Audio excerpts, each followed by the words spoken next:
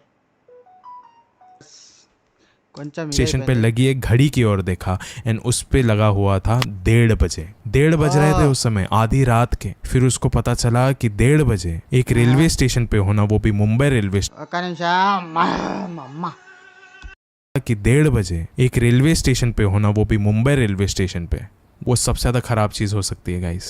क्योंकि उस समय कोई इंसान कहीं पे जा ही नहीं सकता, क्योंकि 1:30 बजे आखिरी ट्रेन पहुंच जाती है विरार।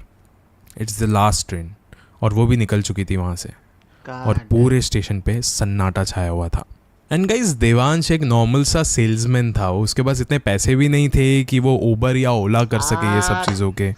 एंड सी అదే చెప్తున్నా వాని దగ్గర పైసలు లేవు బ్రో, పేదోడు పేదోడు। गाइस ऑफ कोर्स उसके फ़ोन की भी बैटरी डेड हो चुकी थी, उसके पास कोई भी ऑप्शन नहीं बच रहा था। एंड देवांश ने सोचा कि अभी 1:30 बज ही गए हैं, अभी सिर्फ बस कुछ ही घंटे बाकी है एंड मैं थोड़ी देर के लिए रुक जाता हूँ। मतलब 4 बजे की ट्रेन होती है फर्स्ट इन मुंबई लोकल, सो मैं उसका वेट कर लेता हूँ। 4 बजे तक का उसको वेट करना था देवांश को। फिर उसने बोला चलो ठीक है, अब रात काफ़ी हो गई है, मैं जाके एक बेंच पे जाके सो जाता हूँ। एंड गाइस फिर वो एक बेंच पे जाके फिलहाल के लिए बैठ गया। एंड अब ये कहानी शुरू होती है। वो जैसे ही उस बेंच पे बैठा था ना गाइस, उसको बार बार ऐसा लग रहा था कि पीछे से कोई तो उसको घूर के देख रहा है। उसके ठीक पीछे एक पिलर था, एंड उसको बार बार पता नहीं ऐसा क्यों लग रहा था कि कोई तो उस पिलर से उसको झांक నా వెనకాల ఎవరు లేరు బ్రో। जाके देख रहा है। वो बार बार पीछे पलट के देख रहा था देवांश, लेकिन उसको वहाँ पे कोई भी नहीं दिख रहा था। कम से कम 5 मिनट गुजर चुके थे एंड उसको अभी तक ऐसा लग रहा था कि कोई तो उसके पीछे खड़ा है, उस पिलर के पीछे उसको घूर घूर के देख रहा है। फिर हार के देवांश ने थोड़ी सी हिम्मत करी एंड वो गया उस पिलर के पीछे एंड देखा तो वहाँ पे कोई भी नहीं है। उसको थोड़ी सी राहत मिली, उसे ऐसा लग रहा था कि ये बस उसका एक वहम था। फिर वो अपनी उसी बेंच के पास वापस जाने ही लगा कि अचानक से उसको दिखा कि वहाँ पे 3 लोग बैठे हैं, तीनों के तीनों आदमी थे एंड वो रेलवे ट्रैक की ओर घूर के देख रहे थे। लेकिन अभी देवांश उनके पास गया ही नहीं। उसने बोला कि मुझे कुछ तो यहाँ पे सही नहीं लग रहा है, ये तीनों लोग बहुत ही ज़्यादा एबनॉर्मल टाइप के लग रहे हैं, इंसानों जैसे तो नहीं लग रहे मेरे को। तो फिर उसने मन में क्या किया, उसी के बगल में थोड़े से दूर में वहाँ पे एक स्टोन मेड ऐसी एक सीट बनाई गई थी फुल फ्लैट, जिसके ऊपर वो आराम से लेट सकता था। तो वो वहाँ पे गया और वहाँ पे जाके लेट गया।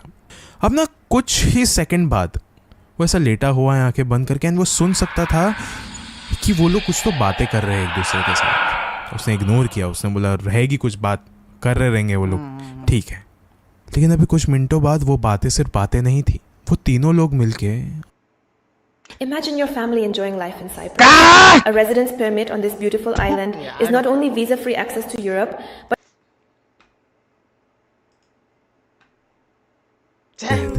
उस पूरे रेलवे स्टेशन में उनकी आवाजें गूंजने ఇంట్రెస్టింగ్ పాయింట్ అప్పుడే బ్రో, ఇంట్రెస్టింగ్ పాయింట్స్ అప్పుడే लग गई थी। देवांश बहुत ही ज़्यादा अनकंफर्टेबल हो गया था, उसकी जो सांसें थी अभी ऊपर नीचे हो रही थी। वो सोच भी नहीं पा रहा था कि मैं अब करूँ तो क्या करूँ। लेकिन उसको उस वक्त तक एक बात समझ में आ गई थी कि ये लोग जो भी है इंसान तो नहीं है। कहीं ये सब कुछ सुनने के बाद फिर भी देवांश ने एक करवट ली, अपने चेहरे को दूसरे तरफ करके वो वहाँ पे लेट गया। थोड़ा वक्त गुजर चुका था, सब कुछ शांत हो गया था।